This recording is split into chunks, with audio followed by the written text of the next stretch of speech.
i-type ang etravel.gov.ph, tapos i-click here to sign in kasi pangalawang bisis ko na tong balik. So i-login yung email address mo tsaka password. At dito new travel declaration ang ilalagay natin.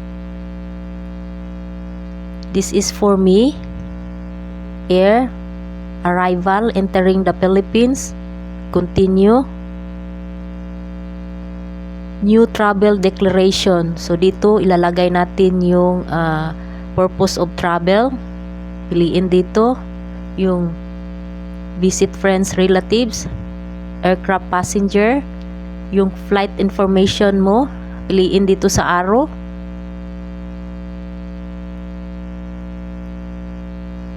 So Ava Air,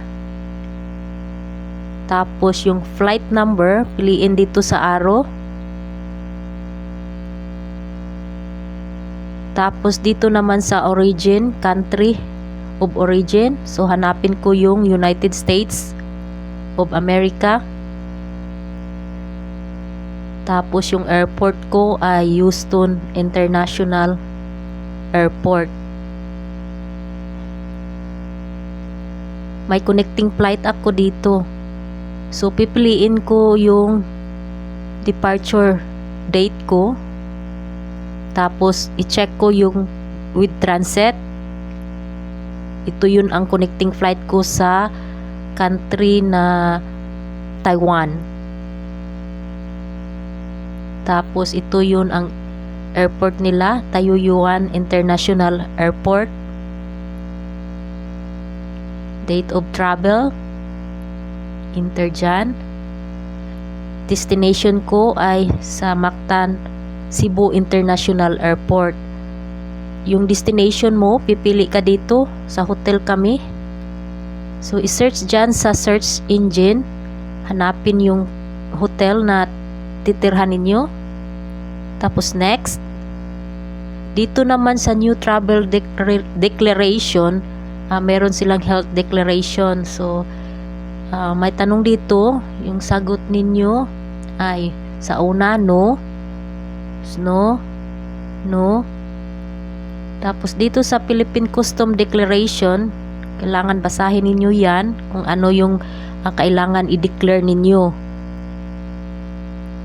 So pagkatapos ninyong mabasa ito, so yung luggage, meron akong luggage, yes, ang sagot ko Philippine Custom Declaration. Ito yun ang kung meron kang family, so meron akong kasama isa. So i-check nyo kung ilan yung luggage ninyo, no?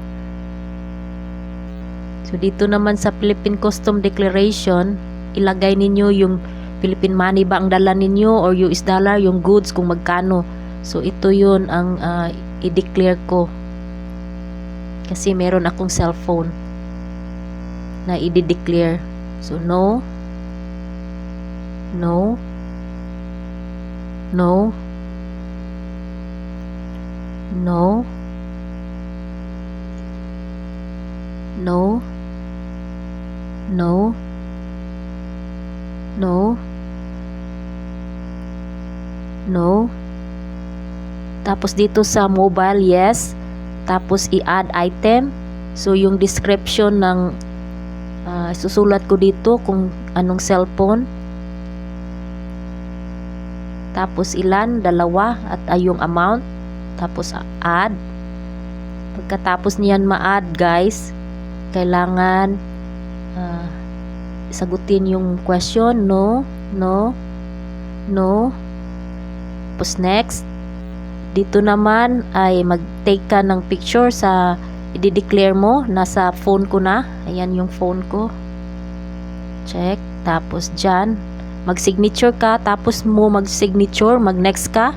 So okay na yan, mag-send na sila ng QR code sa email ninyo, screenshot ninyo kasi yun ang papakita ninyo.